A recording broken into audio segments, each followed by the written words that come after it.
fans, wherever you may be. Welcome back for another edition of the Seahawks Playbook podcast.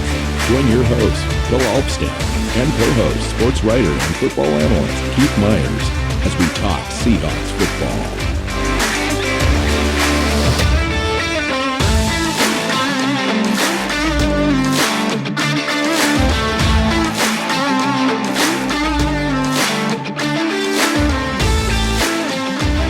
Hey Seahawk fans, welcome back to another episode of the Seahawks Playbook podcast. I'm your host, Bill Alvstad, sitting down with co-host Mr. Keith Myers. Welcome in, Keith. How you doing, man?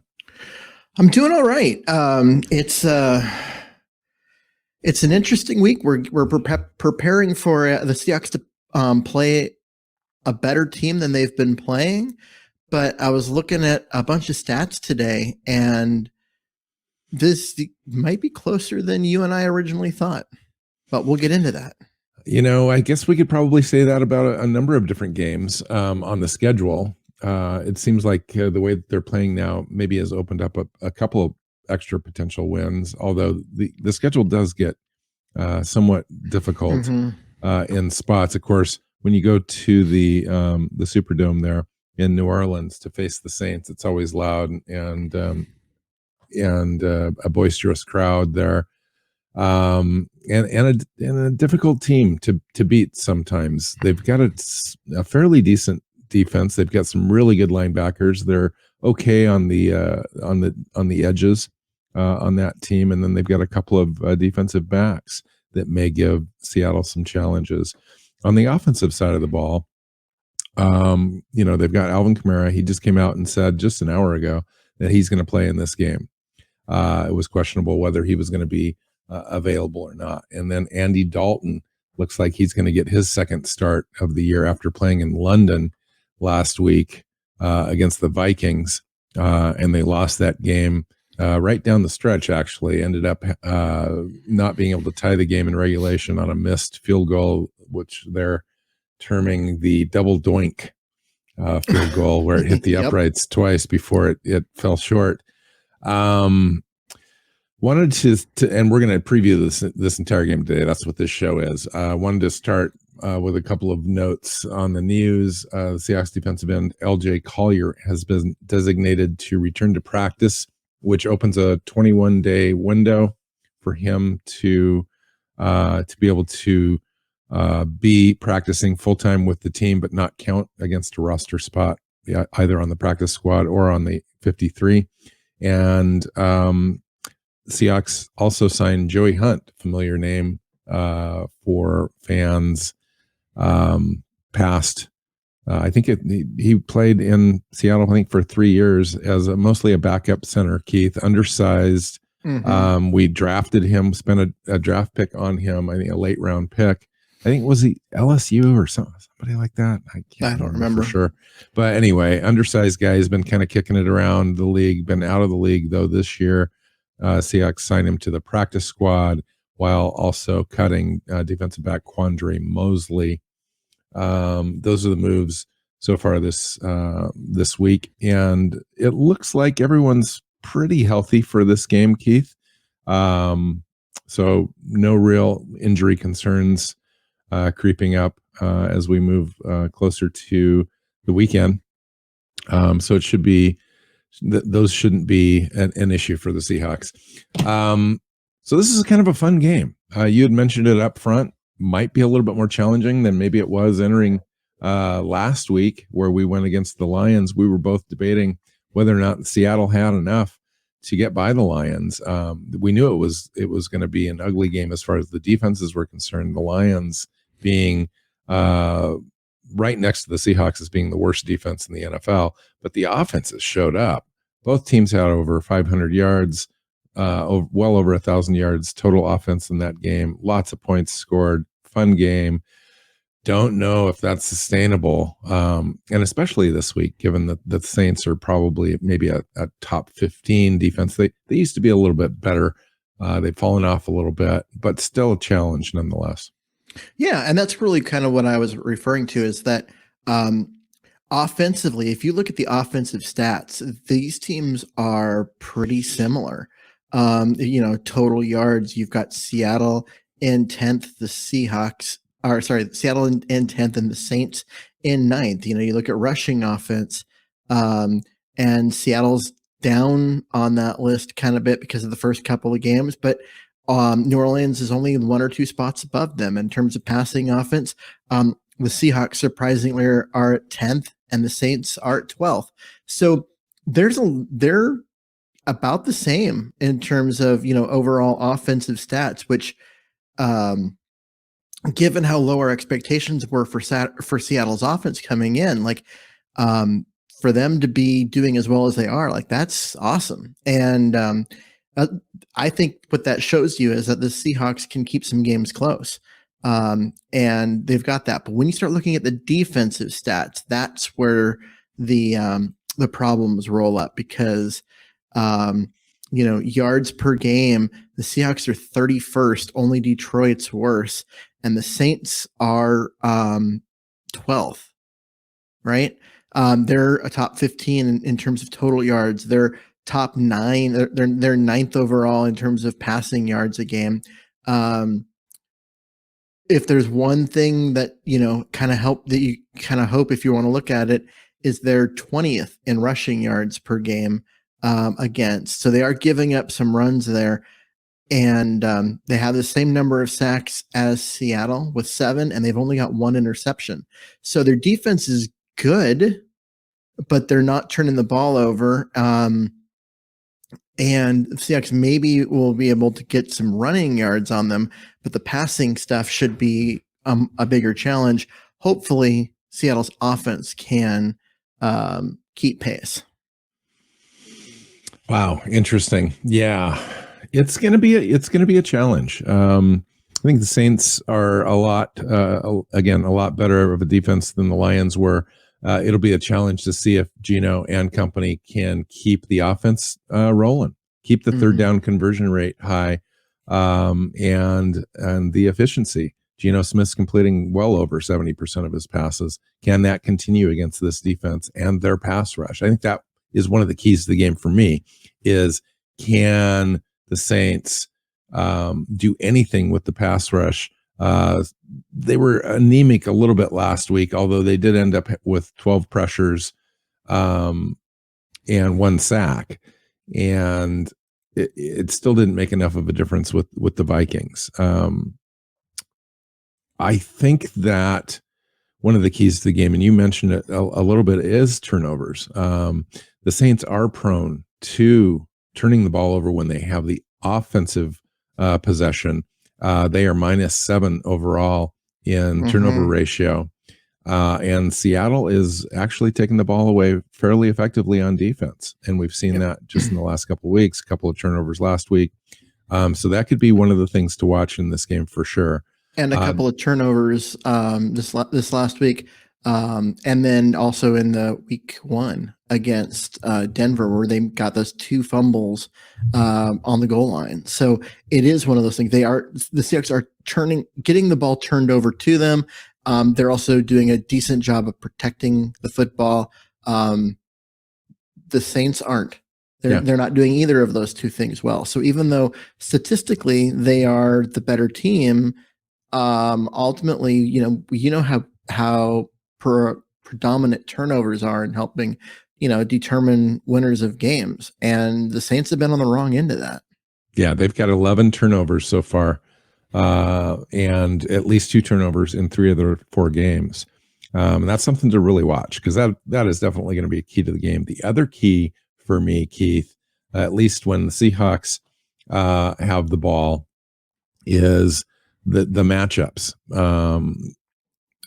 Lattimore against Dk Metcalf, I think, is going to be a really interesting matchup for me.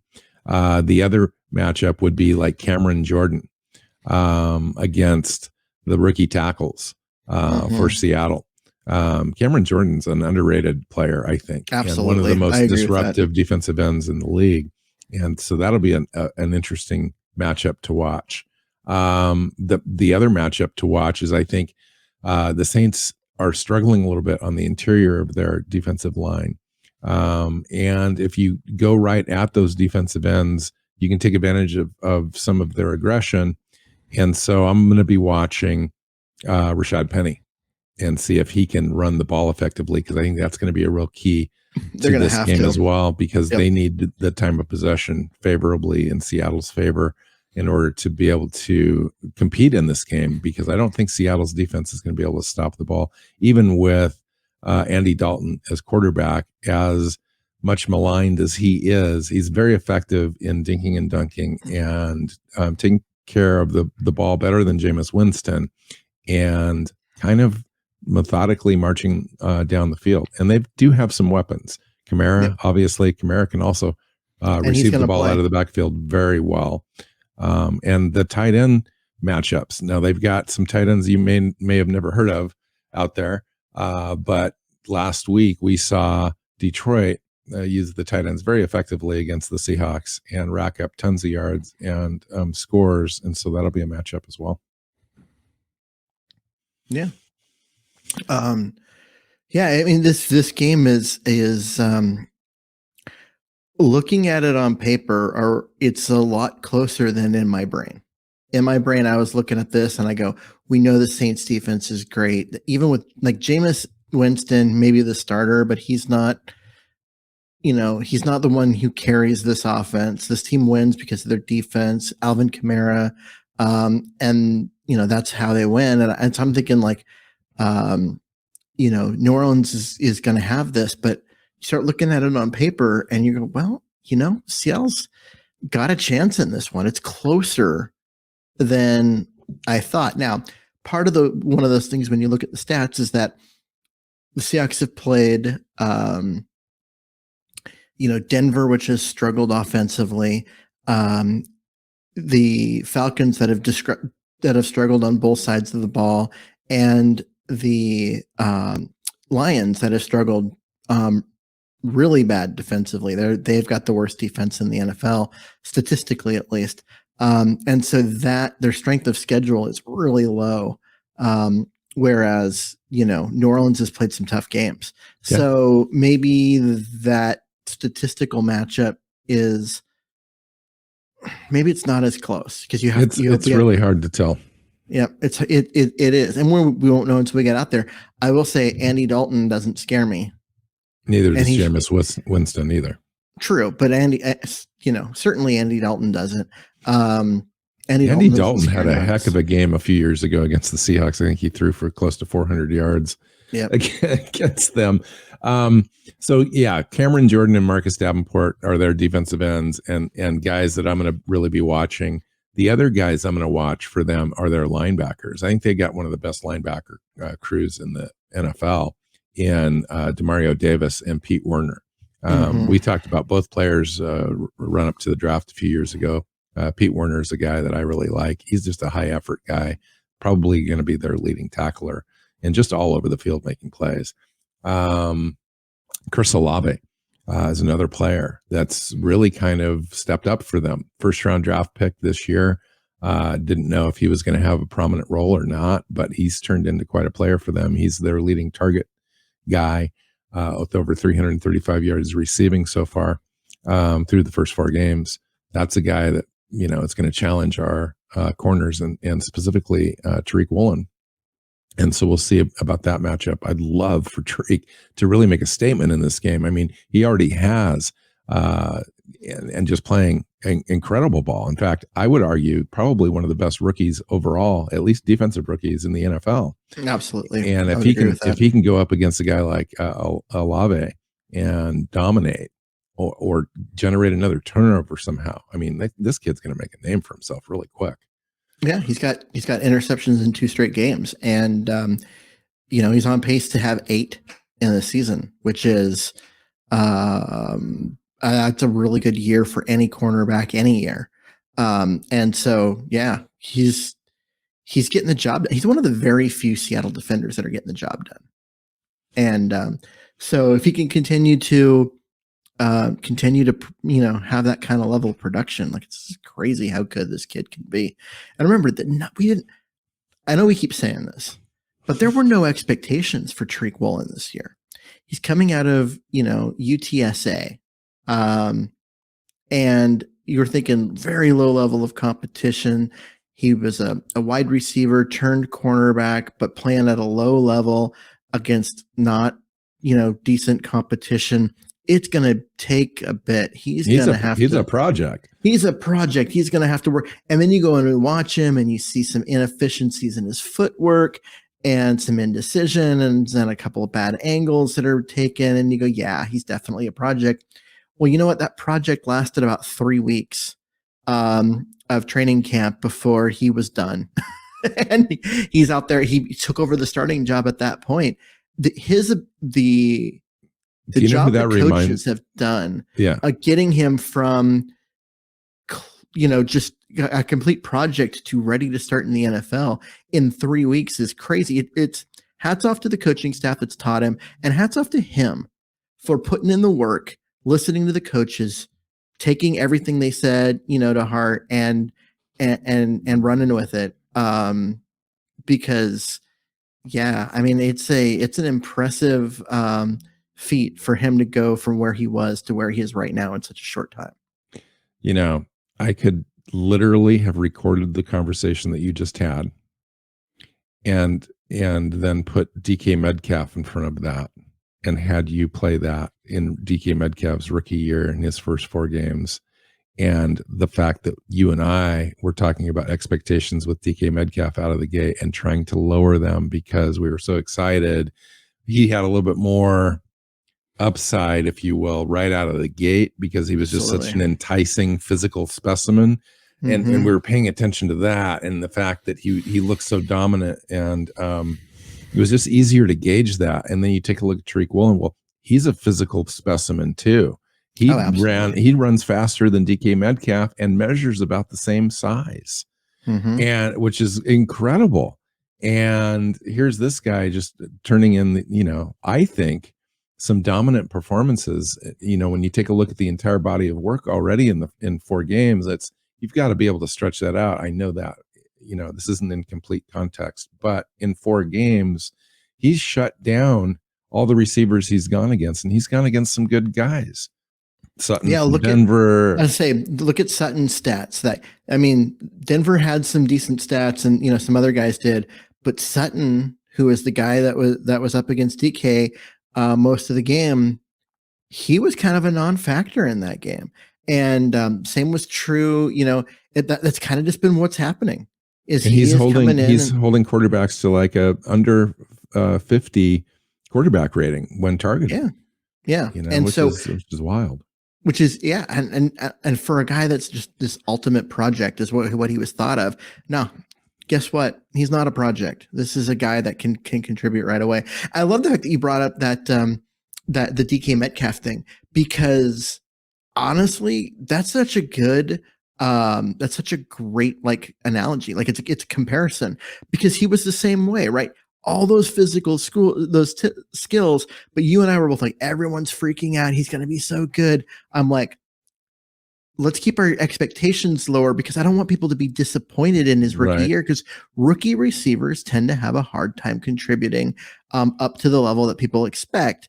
They really break out in their second and third year. Now, it didn't matter. It just didn't matter. And it just goes to show you can't teach that kind of athleticism. You either have it or you don't. And these 2 guys are athletically special, even amongst NFL players, all of which are good athletes. Well said. And so, for me, the knowledge of this goes back to Zach Whitman, who did all that work with Spark and, his site, which was 3 Sigma Athlete back in the day. I'm not even sure that site's up anymore. Basically, he looked at, athleticism as a predictor. And there's plenty of great athletes that have failed and plenty of mediocre athletes that have been great. But the great athleticism fails a lot less. It definitely sets the bar higher, and it gives people, that the ability to grow into becoming a great player. And these are 2 perfect examples. Some of the greatest athletes you'll ever see wear a football uniform, which is scary to think, because, like I said, all NFL players are good athletes. And they've just been able to dominate early in their career. And that's cool. I mean, and it's fantastic for the Seahawks because I think the Seahawks were probably assuming that he was going to have to take some time and would come along and so forth. And he just jumped right out right away, and Pete inserted him into the starting lineup, and that's been it.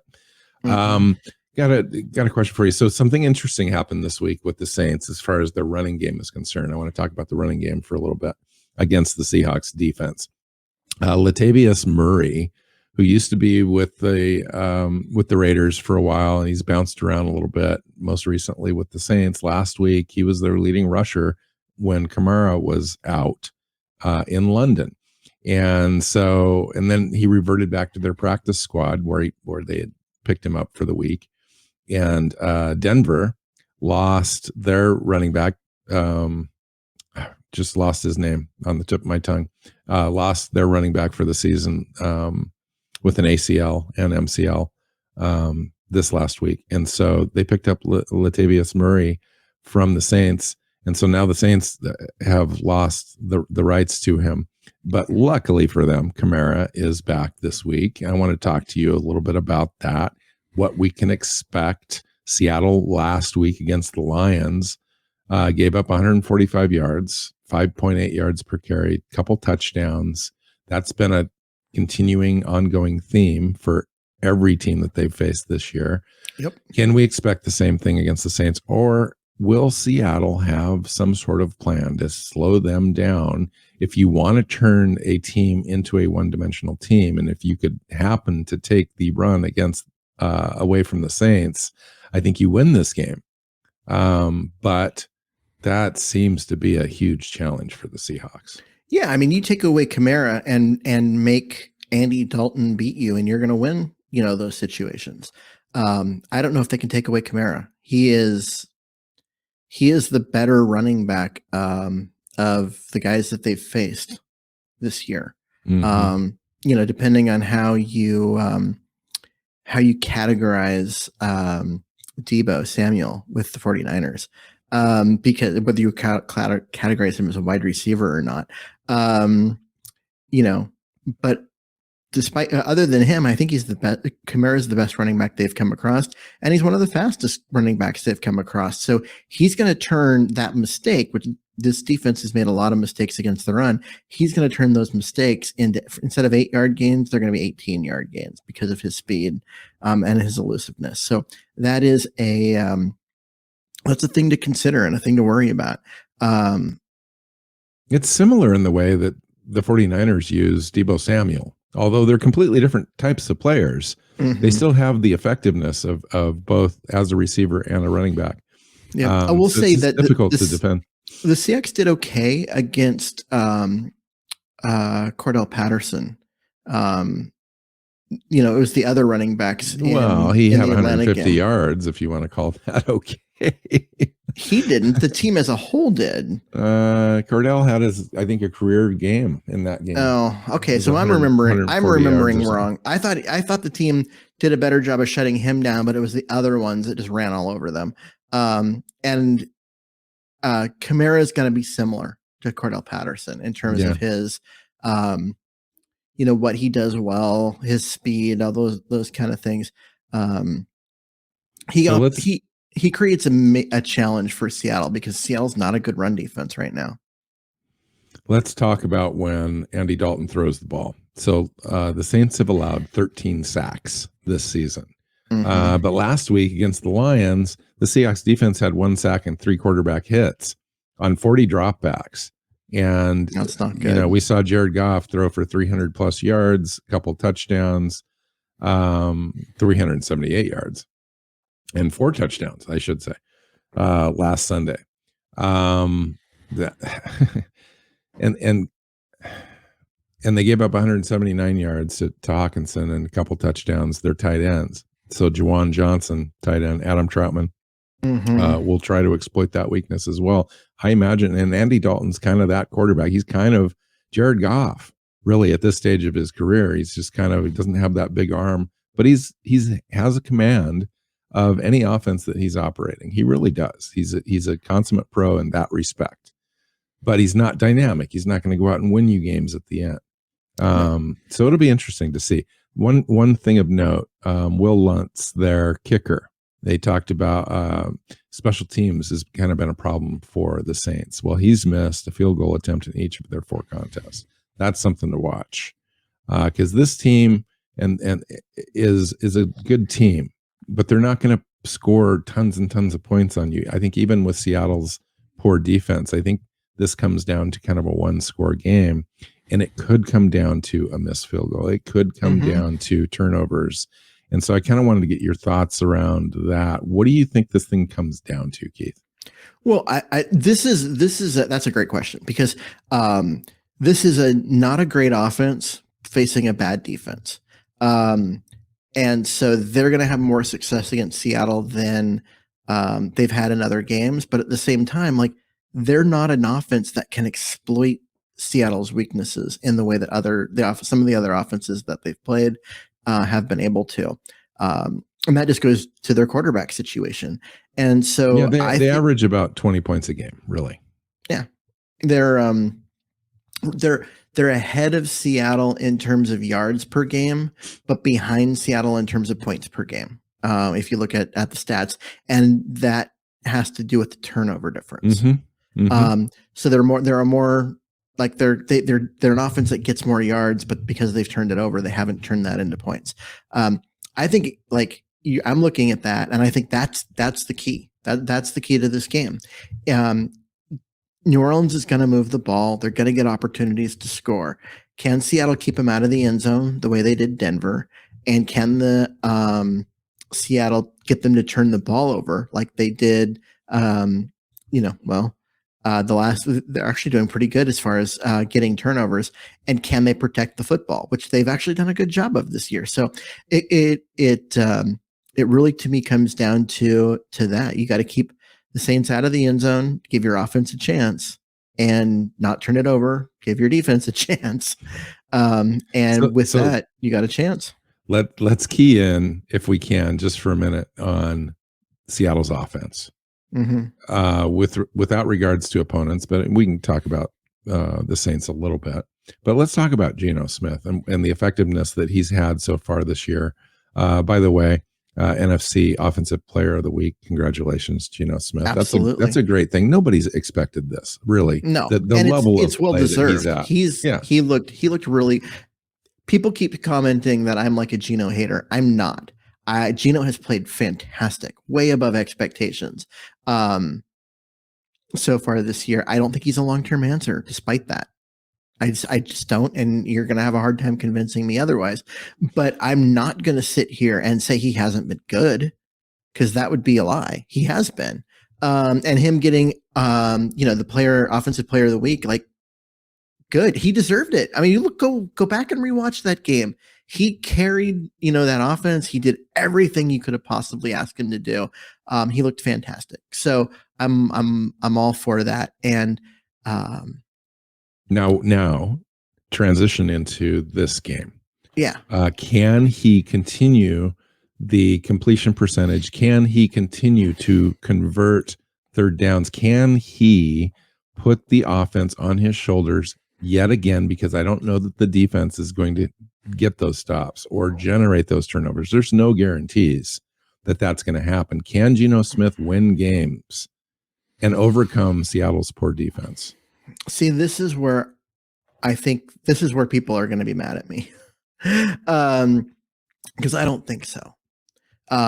When up against good defenses, his completion percentage doesn't go down, but his yards per attempt does, because everything becomes a dump off, and they have a hard time converting on third down because, he's getting completions for 2 or 3 yards. And that becomes a struggle. Where against these bad defenses, the last 2 weeks, he's been throwing the ball down the field, getting those completions. Like last week, it was up over 10 yards per attempt, which is crazy for him. Crazy good, in case you're curious where that landed. But yeah, he's been, but he does that against bad defenses. Against good defenses, he still completes 80% of his passes, but does it for 4.5 yards per attempt. And that's not going to cut it. That's not going to be good enough. So I've got, one of the keys to the game for me here is the pressure. because St. Louis is going, or not St. Louis, the Saints are going to generate some pass rush here. Cameron Jordan and Marcus Davenport are good at that. Last week they combined, they had 1 sack, they shared a half sack each, and 12 pressures combined. So they are going to, and then the Lions only had 3 pressures all game. They didn't touch Geno Smith. They didn't have any quarterback hits and no sacks. Our offensive line is playing great. Can that continue against this team? I think our one of the things, like offensive line play, like they're going to struggle on the interior against great interior pass rushers, guys like Aaron Donald. And they're going to struggle at times against, elite outside guys that do a good job of not just rushing, around the corner, but going, power rushing through people, coming inside, guys like Nick Bosa. These are guys that our offensive line is going to struggle against. But even then, like the way that they've played, especially the 2 rookie tackles, I know we keep talking about them, but they keep making us talk about them by being good. Cameron Jordan is not Nick Bosa. He's not going to come inside and overpower a guard. He's a guy that's gonna try and get around the edge. He's gonna try and beat a tackle. Well, good luck getting around Abe Lucas, because it's not going to happen. And that's the thing. Seattle's, it's tough for guys to get a lot of pressure on Geno, and it's weird saying that, because it's not like they've been good on the interior. They've been up and down as far as the interior of the line. But this might be the best offensive line that Seahawks have had since 2013. And I agree. And that's weird to say, because it's not like it's great. But the 2 rookie tackles have suddenly solved so many problems that this offense has had. I'm excited for the future, because when you've got 2 rookie tackles that are starting, those guys are going to go together, and so this is a kind of a 10-year deal. This isn't just like the next 3 years or whatever. They're going to re-sign these guys. This is going to be like the stability force on the offensive line for years to come. You can interchange a couple pieces here and there, but yeah. I don't know if people realize just how weird this is. And I know people have talked about, it's only once or twice, in the last 30 years, 2 rookie tackles. But there's a difference between starting a rookie and having a rookie be successful, and having a rookie look dominant at times. Starting a rookie, or especially 2 rookie tackles, happens because of necessity, because guys got hurt or whatever. The Seahawks have other options, like at right tackle. Jake Curran could be playing. He played last year, played pretty well. But he can't get on the field because Abe Lucas has been too damn good. Abe Lucas has arguably been the best offensive tackle rookie in the entire NFL. Absolutely. And there's and we were talking Evan Neal. Yeah, I was looking at that, etc. You compare. Evan Neal is like one of those guys that was thought of as being like just an absolute sure thing. Like, there's a reason why everyone said he was a top 3 pick and all of that. And he looked dominant in college. Let's be honest. At Alabama. But he is a guy that is going through typical rookie growing pains. He does look like, the future is great with him, and I'm not going to say it's not. I'm just like, he's a bust. But he hasn't been as good as Abe Lucas. And that is... Well, no, okay, so now we need to back up just a hair, and we need to talk about perspective. And we need to talk about teams they've played and players that they've faced and so forth. Now, Abe on the right side, probably not going to face quite the level that even Cross on the other side, on the left side, is going to face as far as talented pass rushers are concerned. It's going to be close because they're interchangeable in the NFL and they move back and forth. But, Abe Lucas has been the better run blocker out of the 2. And there was the questions abound. That's why you fell to the 3rd round in the first place, is people questioned whether he could be a complete tackle in the NFL. And they didn't know if he was going to play on the right side or if he could play on the left. And he's got the feet to play on the left, but He never blah, did blah, in blah, college. blah, He blah, was a yeah, right blah, blah, tackle blah, blah, blah. only, and Yeah. there's a lot of reasons why he fell, and all of them tend to be about a lot of concerns about nothing. I mean, he's a So, good run blocker. so I think I gotta toot our horn a little bit. He leads the NFL rookies in pancakes, and I think he's third in the NFL, if I remember reading that stat right, out of all offensive linemen in pancake blocks. That means he's put his guy on their back as much as anyone in the NFL. You know, we kind of advocated for this kid early. Like, yeah, we did. Back in January, February, when we first started talking about the draft, you and I identified Abe Lucas as possible target for the Seattle Seahawks at tackle. And we were talking about him in a way that he could possibly even play left tackle because of his physical attributes. Yeah. And so when you start talking about the draft, and at that time, when we first started talking about him, we didn't have that that Russell Wilson trade, and we didn't have that early first round pick.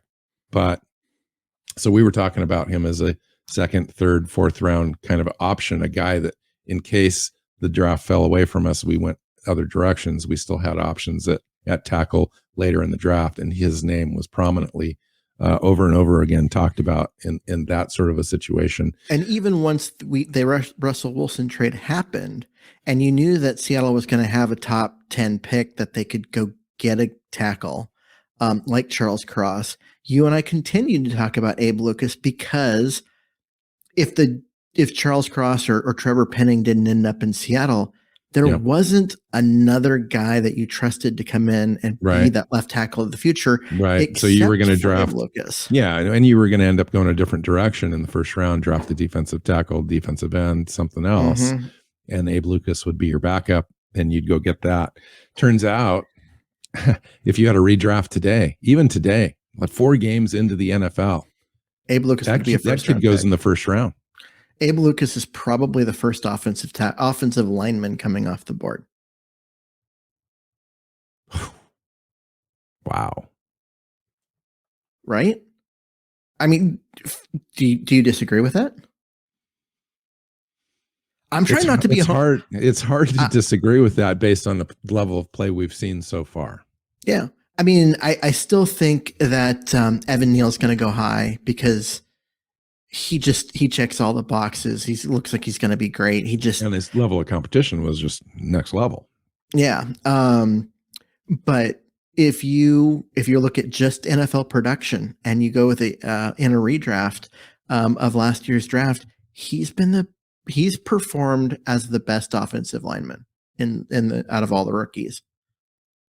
Wow. And he was a third round pick. Wow. So the Seahawks knocked it out of the park with several of their picks. Charles Cross, Abraham Lucas, Boye Mafe looks like he's going to turn out. Ken Walker hasn't even had a chance yet. But the way he played the way he played in college, he's going to get his chance at some point. Tariq Woolen. Woolen is the diamond out of the draft. If you had a redraft of Tariq Woolen might go in the first round. He's going to be a first round pick ahead of Carrera Elam and a few other guys. I mean, really, knock it out of the park, right? So you take a look at all of it, and it's like, who knows?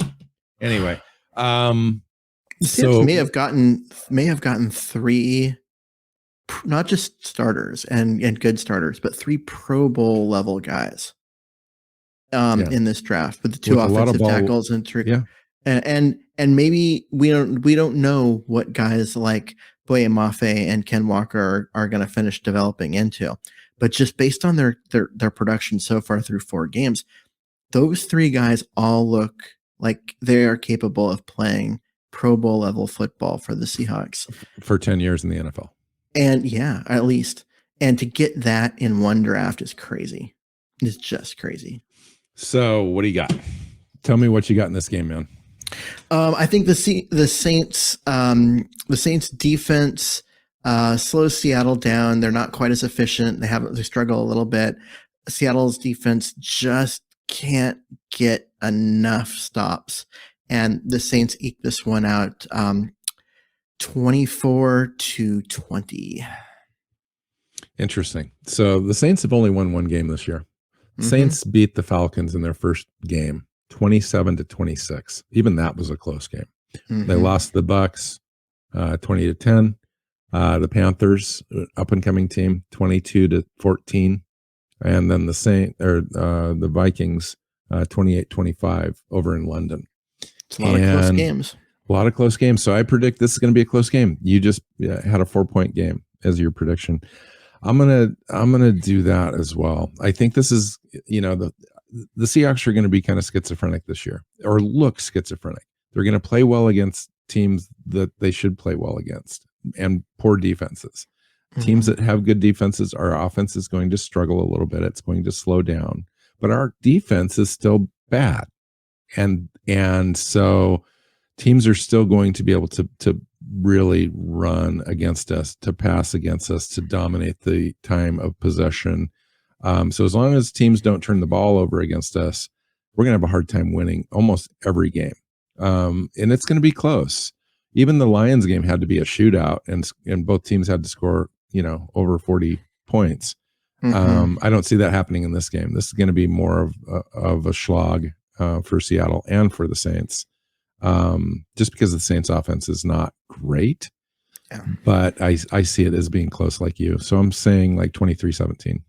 Yeah. Saints. The Saints don't have the guys to really take advantage of Seattle's bad defense the way Detroit did. And I know that Detroit was missing 2 of their top playmakers, but the guys they had left were still able to take advantage of Seattle's defense. This is very much going to feel like the Falcons game. Yes. To me. Yeah. Where the defense just doesn't do enough, and the offense gets stopped one too many times. But I think the Seahawks, I said Seahawks are in this game because the Saints have a propensity to turn the ball over, and it looks like we're kind of a ball hawking kind of defense, and so we're getting there. Stuff happens. I said 24-23, or sorry, 24-20, and in my head, my head goes, you should have made that 24-23 and make it a 1-point game. That's funny. I have a hard time thinking Seattle's going to win this one, but this one should not be a blowout. This isn't going to be like the San Francisco game. No. Now, and also you look at San Francisco, they're only 2-2, but God, those 2 wins have been dominant. That defense is legit. It is. It absolutely is. You know that every team in the NFC West is 2-2? I know. But the 49ers are the only team with a positive point differential. The Rams, Seahawks, and Arizona all have given up more points than they've scored overall. Seahawks have got to be up there with the points scored, though, overall. Fun show. I mean, we talked about a lot of stuff. We talked about, a lot of up-and-coming players. I just don't know that it's enough. I want to come back down to earth a little bit. I think that the Detroit game gives you a lot of hope, and you can kind of see some future stuff, and I'm really kind of excited about the offense. But and statistically right now, the offense looks like a top 5 offense, but I think it's going to come down to earth a little bit in the next 5 or 6 weeks based on the defenses that we're going to play, and the fact that our defense, if it doesn't vastly improve, we're not going to generate enough opportunities for our offense. And so it's you get out of whack on both sides then at that point, and that's what's going to happen, I think, in some of these games where we feel like we should be able to be okay, but then you go into the actual game and our offense kind of sputters a little bit, and the defense still can't stop anybody, and it turns into a lopsided situation. Yeah, where we're having to throw the ball to a lot. We get away from our running game and that sort of thing. Yeah, and the running game's the best part of the offense, especially against a good defense, because I mean, Geno Smith is one of those guys that's going to look great against a bad defense and is going to struggle against a good defense. In the what's true, somewhere in the middle, and that's what I think this team is. I don't think they're as bad as they looked against San Francisco, except for the defense. No, the defense is bad. The defense, I'm talking about the offense. I don't think the offense is that bad, but I also don't think the offense is as good as they look against Detroit. Detroit's the worst defense in the league. Detroit's the worst defense statistically, even worse than Seattle. Yeah. They're 31 and 32. And 32, but Detroit is 32. And right. So any offense is going to look good against Detroit. And they really are. And so you have to temper that a little bit. It's kind of, you look back at last year with Geno, right? He played a couple of he played this Saints game. Yep. And he looked very pedestrian against the Saints. Yes, he did. He had like 123 yards passing in that game. Had the ball in his hands at the end of the game with an opportunity to win and could not get a first down. And I'm excited, though. I'm still excited, even though it was Detroit and so on and so forth, because I think that this whole Shane Waldron thing, the way that the offense is kind of truly designed to run, to get the tight ends more involved, to get Dk Metcalf more open in open space and so forth, and Tyler Lockett underneath. Sure, we're not taking those deep shots. We are taking a few per game, but those everything else kind of makes those deep shots possible for Geno. I think, without operating in this offense, I think they're optimizing Geno's skill set. They really are. What's happening, and I'm kind of excited about the scheme. The scheme that Shane Waldron has put together. This is good coaching. This is what good coaching looks like. This is taking and getting the most out of the talent that you have by putting guys in position to be successful, not asking them to do things they're not good at, asking them to do the things that they are good at, but also not, going down that same road over and over again where the defense can fixate on it. This is what good coaching looks like. We weren't sure that was going to be the case with him because last year looked so rough at times. But now, in retrospect, what do you say about Russell Wilson? Is because Russell Wilson looked the same with 3 separate coordinators, Keith, and now again in Denver. Yeah. And now we're seeing Geno Smith operate in this offense, and it's looking more dynamic.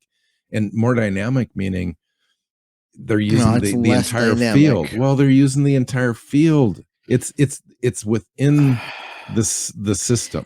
Yeah, but Geno as opposed to dynamic as far as throwing the ball over the top and the moon. He doesn't generate explosive. He doesn't generate explosive plays, right? The way Russ ever did. But they're not asking him. But here we are. They're as a top 5 offense. Asking him to. They're not a top 5. They're top 10. I think they're 9th overall. Geno's top 5 quarterback statistically in like a number of different categories. True. That's just crazy. And yeah, I mean, let's see where we're at in 10 weeks, but nonetheless, yeah, like I said, it hasn't been a dynamic offense, but it has been an efficient offense. Well, when you score 48 points and 550 yards of offense, it's pretty dynamic, Keith. Nah. Sure as heck is fun to watch. It's Detroit, man. grain of salt with that on that performance. Right. All right. So you and I both predict a loss. I hope we're wrong. I'm come back on the show and admit as much. I think the Saints are. I picked the Saints to win that division. I still think they can. That division just overall is not a good division. The Buccaneers though are got to be the 2nd or 3rd best team in the entire NFL though, Keith. No, I don't agree with that. In the NFC, sure. I mean, in the NFL, you take a look at the power rankings around the NFL, and everyone's got them up power there. rankings. I know you don't, but I mean, it's a good barometer. If you blend all of them together, you got a lot of opinions out there that say that they're the top 3 or 4 team in the NFL right now. No, Buffalo, Kansas City. They're top 10. Buccaneers. I would put 8 or 9 teams above them, and all of them but the Packers would be in the AFC. Okay, so let's get out of here. Let's have a great game. Enjoy the game. It's an early game again, 10 a.m. So we seem to do well at 10 a.m. games with under Pete Carroll. They've won 11 of their last 12 10 a.m. games. Yeah, or 14 out of the last 15 or something like that. Yeah, crazy, right? Find Keith on Twitter at Myers NFL. You can find me at NW Seahawk. The show is at Hawks Playbook on Twitter. You can find us on our website, SeahawksPlaybook.com. You can find us on our YouTube channel. Just look up Seahawks Playbook Podcast in your favorite podcast platforms, and make sure you hit the subscribe button and share it if you like it. So until next time, go Hawks. Seahawks Playbook Podcast listeners, thanks for joining us for another edition of the show. You can find us on Twitter. Bill is at NW Seahawk, Keith is at Myers NFL, and the show is at Hawks Playbook. You can listen and subscribe to the show at SeahawksPlaybook.com.